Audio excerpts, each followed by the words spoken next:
കൊച്ചിയിൽ അഞ്ചുമന ഇടപ്പള്ളി റോഡ് തകർച്ചയിലാണ്. ദേശീയപാതയിൽ പ്രവൃത്തി പുരോഗമിക്കുന്നതിനാൽ ഗതാഗത കുരുക്കൊഴിവാക്കാൻ ആളുകൾ ആശ്രയിക്കുന്ന ഇടറോഡാണിത്.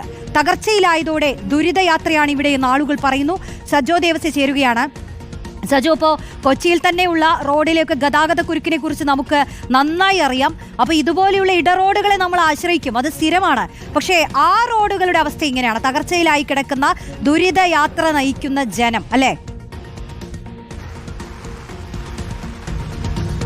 റോഷ്നിയും കൊച്ചി നഗരത്തെ സംബന്ധിച്ച് ശരിയായ കാര്യമാണ് റോഷ്നി സൂചിപ്പിച്ചത്. അതായത് നഗരത്തിൽ പലപ്പോഴും മഴ സമയമൊക്കെ ആകുമ്പോഴേക്കും വലിയ കുരുക്ക്, അതല്ലെങ്കിൽ തന്നെ വാഹനപ്പെരുപ്പം കൊണ്ട് വലിയ കുരുക്ക് പെടും.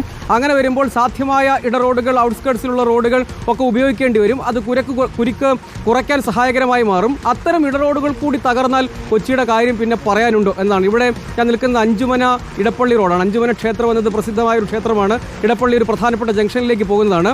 ഇവിടെ ഓരോ കുഴിയും നമുക്ക് എണ്ണിയെടുക്കാൻ കഴിയും. നമുക്ക് ഈ ദൃശ്യങ്ങളിലേക്ക് പോയാൽ ഇങ്ങനെ കുഴികളാകെ, ഈ റോഡ് വഴി ഉള്ള കുഴികൾ നമുക്ക് ഇറങ്ങി നിന്നാൽ പറ്റുന്ന കുഴികൾ അടക്കമുണ്ട്. ഇങ്ങനെ എണ്ണി എടുക്കാൻ പറ്റുന്ന ആ കുഴികൾ അങ്ങോട്ടേക്കെല്ലാം ഉണ്ട് എന്നതാണ് ഇതിൻ്റെ ഒരു പ്രധാനപ്പെട്ട വസ്തു. ഇവിടെയുള്ള ആളുകൾ കൂടി നമ്മളോടൊപ്പം ചേരുന്നുണ്ട്. കുറേ നാളായിട്ട് ഇത് തകർന്നു കിടക്കുന്നു അല്ലേ? ഇതിപ്പോൾ ഒരു 5-6 മാസമായിട്ട് ഇത് തകർന്നു കിടക്കണേ. ഞങ്ങൾ ദിവസം പോണ വഴിയാണ്.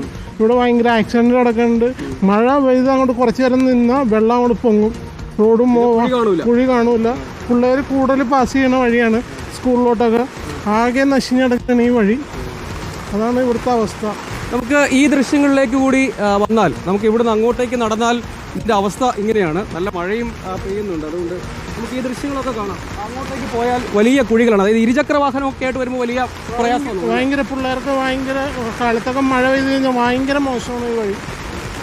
അതാണ് നമുക്ക് ഈ നേരത്തെ സൂചിപ്പിച്ചതുപോലെ തന്നെയാണ് ഈ ഇടറോഡുകളൊക്കെ വൃത്തിയായി കിടക്കുക എന്നുള്ളത് വളരെ പ്രധാനപ്പെട്ടതാണ്. പലപ്പോഴും ഇരുചക്ര വാഹന യാത്രികർ ഒപ്പം ഓട്ടോറിക്ഷ അങ്ങനെയുള്ള വാഹനങ്ങളൊക്കെ പ്രധാനമായും ആശ്രയിക്കുന്ന ഒരു സ്ഥലം കൂടിയാണ്. അതായത് ഈ ദേശീയപാതയിൽ പ്രവൃത്തി നടക്കുന്നുണ്ട്.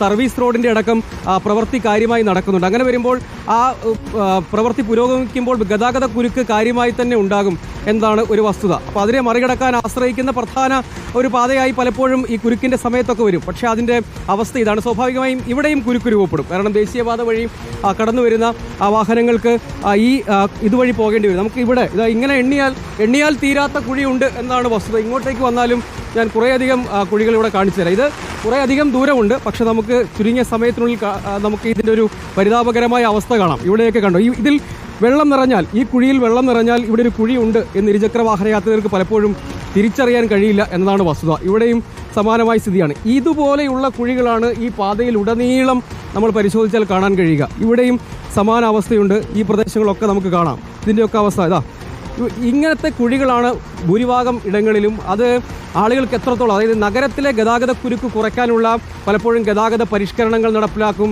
അത്തരം പദ്ധതികളൊക്കെ ആസൂത്രണം ചെയ്യും. പക്ഷേ ഇത്തരം ഇടറോഡുകൾ കൂടി നവീകരിക്കാനുള്ള ശ്രമങ്ങൾ ഉണ്ടാവണം. അപ്പോൾ മാത്രമാണ് ഈ നഗരത്തിലെ ഗതാഗത കുരുക്കിന് നമുക്ക് ഈ ദൃശ്യങ്ങൾ തന്നെ വീണ്ടും ആവർത്തിച്ച് കാണിച്ചാൽ മനസ്സിലാകും.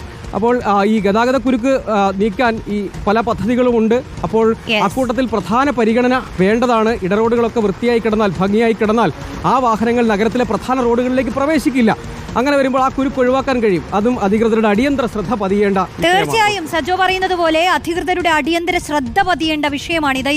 കൊച്ചിയിൽ ഇപ്പോൾ നല്ല മഴ പെയ്തു തുടങ്ങുകയാണ്. ഈ മഴ ഇനി കൂടും. മഴയൊക്കെ പെയ്തു കഴിഞ്ഞാൽ പിന്നെ ഈ കുഴിയുടെ അവസ്ഥയൊന്ന് ആലോചിച്ച് നോക്കൂ.